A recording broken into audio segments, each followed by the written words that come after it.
Se llama Cristóbal Denis Hernández, nació en Valsequillo, en Gran Canaria, un 15 de junio de 1969, por tanto tiene 52 años. Es sacerdote y desde el pasado 16 de febrero es obispo auxiliar de Canarias, la primera vez en la historia que Canarias tiene un obispo auxiliar. Mañana tendrá lugar su consagración episcopal y por lo que dice su currículum es una persona muy preparada para ello.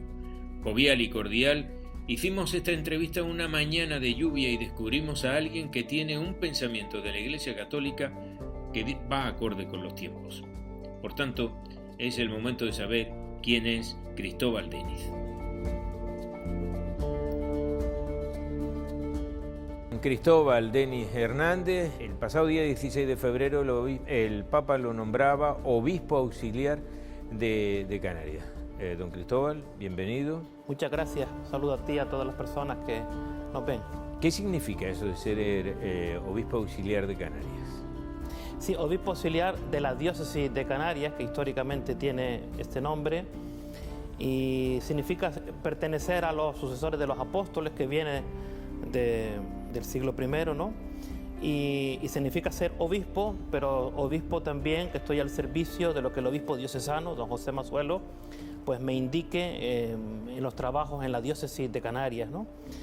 Trabajos de coordinación, de animación de la fe, de presencia en distintos lugares, en distintos medios, ¿no? Para hacer posible la realización de la actividad pastoral de la Iglesia. Y es el primero, además, nacido en Canarias. El primer obispo auxiliar nacido en Canarias. Aquí nosotros tuvimos al obispo Verdugo hace 226 años y ahora me toca a mí pues esta responsabilidad. Mi deseo y mi ilusión es poder trabajar a tiempo completo al servicio de la diócesis y también al servicio del bien común en nuestra sociedad canaria.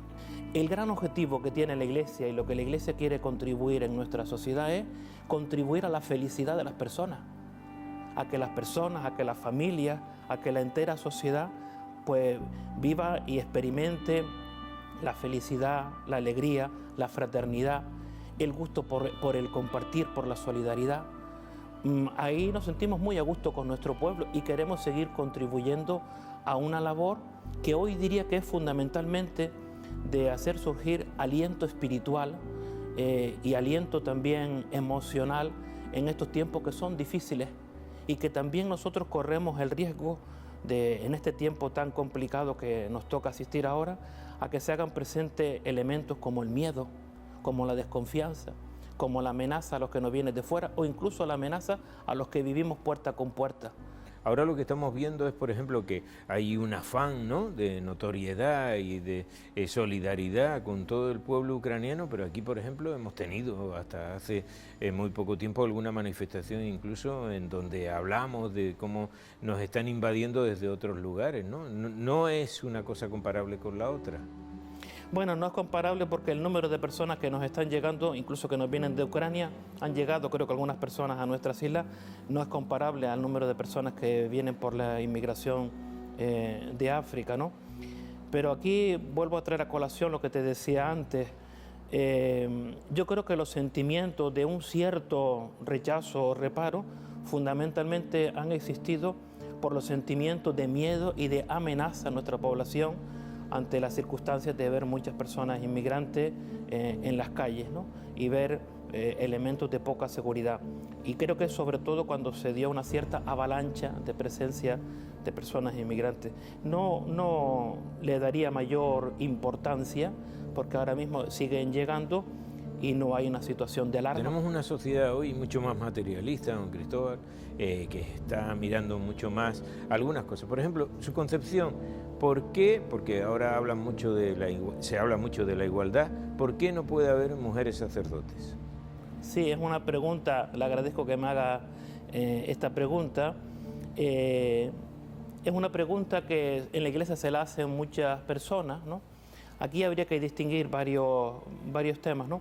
Hay unas razones cultuales, sacramentales que vienen desde Jesús, desde la elección de apóstoles, ¿no?, y de representación de Cristo, ¿no? Pero que no tienen que ver con que en la Iglesia determinadas funciones, determinadas responsabilidades solo las tengan que ejercer hombres. Vamos en algún sentido caminando conforme avanza también la sociedad. El Papa Francisco, y yo me alegro muchísimo, está dando cada vez más importancia a las mujeres en el sentido de darle responsabilidades en la Iglesia. Creo que el sínodo sobre la sinodalidad que estamos realizando va a ser una auténtica revolución en este tema y en otros, porque una cosa es que determinadas actividades sacramentales y cultuales la hagan hombres, y otra cosa es que haya una prevalencia sobre la mujer. De ninguna manera se tendría que concebir de esta manera. Bueno, tanto en el Vaticano como en nuestra propia diócesis se están dando nombramientos de mujeres para responsabilidades de importante calado que hasta ahora las realizaban hombres. Y creo que esto irá a más, y personalmente me parece muy bien.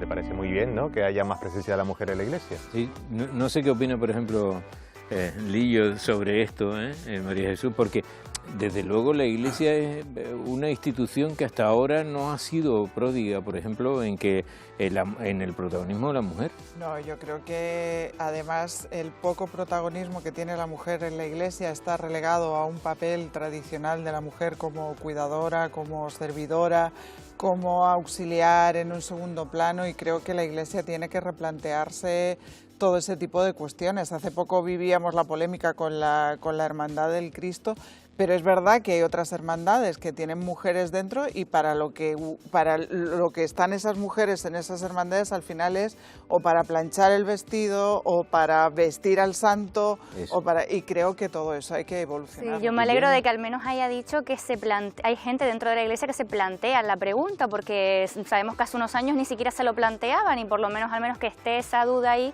Pero sí que tiene mucho que cambiar para adaptarse a los nuevos tiempos, y porque también esto aleja a las nuevas generaciones de la Iglesia, ¿no?, que muchas veces se preguntan que por qué no llegan a los más jóvenes. Pues habría que replantearse esto y otras cuestiones. Claro. Oye, Pepe, ¿y le has preguntado al futuro obispo auxiliar sobre la homosexualidad? ¿Sí considera que es un pecado mortal? Claro que sí, y me sorprendió la respuesta que hizo, porque además fue una pregunta que en la otra entrevista pues dio sus más y sus menos, pero en esta ocasión yo quiero que la escuches.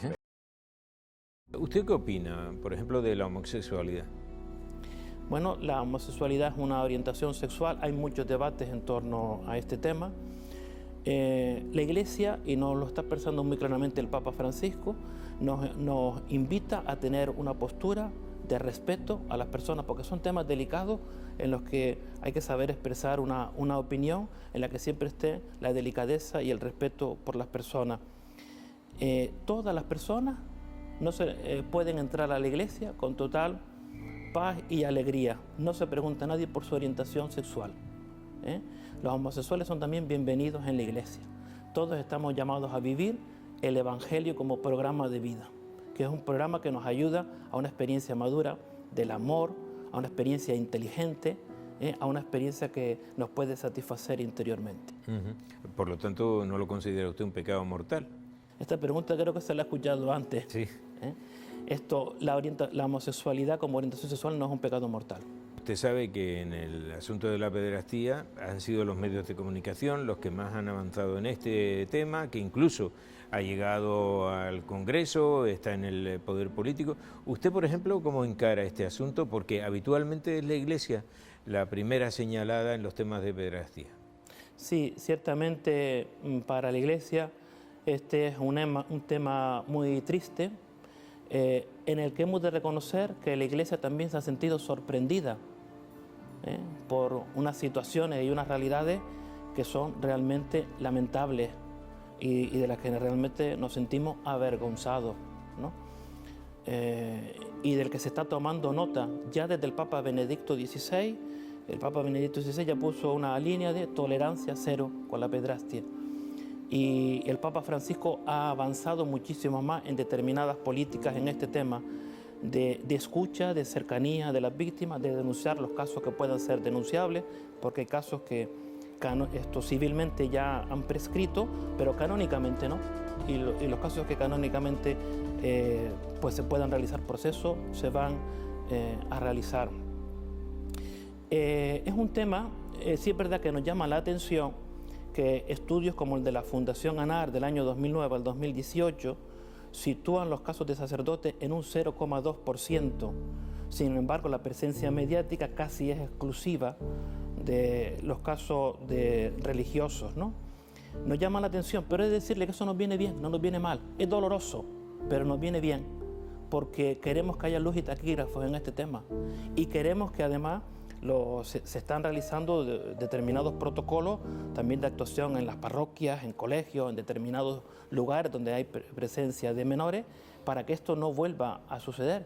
Y también pensamos que esta presencia mediática, que para nosotros es dolorosa, también tiene un aspecto positivo, porque nos está ayudando a poner mucha luz y también nos está ayudando a prevenir en el presente y en el futuro. Hablemos de la inmatriculación, que es otro de los asuntos en los que la Iglesia aparece en los últimos tiempos, que si no están matriculados todos. ¿Cómo estamos aquí en Canarias? La Iglesia no tiene ningún objetivo, ningún deseo de apoderarse de ninguna propiedad que no es suya. Se ha hecho un proceso de inmatriculación, como lo podían realizar otras instituciones, que ha sido correcto. Se han dado algunos errores, no en nuestra diócesis de Canarias, sobre todo en el territorio peninsular, de algunos errores que se devuelven las cosas sin ningún problema, porque a veces también hubo algunos casos en los que el mismo Estado incluyó como bienes de la Iglesia algunos que no lo eran, ¿no? Entonces en esto se procede con total normalidad y con total veracidad. Podemos hablar también en este caso en la Iglesia de un pleito insular, quiero decir, Las Palmas 2, Tenerife 1, ¿no? En el caso de obispo. No necesariamente, si la diócesis de Tenerife en algún momento de San Cristóbal de la Laguna desea solicitar un obispo auxiliar, está en unas condiciones, por ejemplo, de habitantes semejantes a las nuestras. Es verdad que nuestro obispo tiene unas responsabilidades también en la Conferencia Episcopal Española que le han hecho solicitar el obispo auxiliar, ¿no? O sea que es una cuestión más de trabajo que de querer sobresalir, de tener, digamos, un obispo para unas islas y otro obispo para otras. No, en absoluto, porque creo que si en algún momento desde la diócesis de San Cristóbal de la Laguna querrán solicitarlo, entiendo que lo podrá obtener, ¿no? ¿Cómo va a ser esa ceremonia? ¿Vienen obispos de otro sitio? ¿Va a recibir usted el respaldo de gente que a lo mejor no tenía previsto? ¿Cómo es una ceremonia de consagración? Creo que es una celebración singular que tendremos la ocasión de ver por primera vez en nuestra diócesis y bueno, pues yo deseo que todo contribuya a que sea una experiencia que traiga alegría a nuestra iglesia y que podamos contribuir también a traer alegría a nuestra sociedad. Como habrán adivinado, Cristóbal Denis no rehúsa ninguna respuesta y nos ve. Su labor pastoral la podremos ver desde mañana, pero ya hoy demuestras que saber a qué atenerse. Y sabemos que será obispo auxiliar por las múltiples ocupaciones que tiene el actual titular de la diócesis, José Mazuelos. No sé si también se desea suerte en este tipo de cometidos, pero por si acaso, ahí van los nuestros.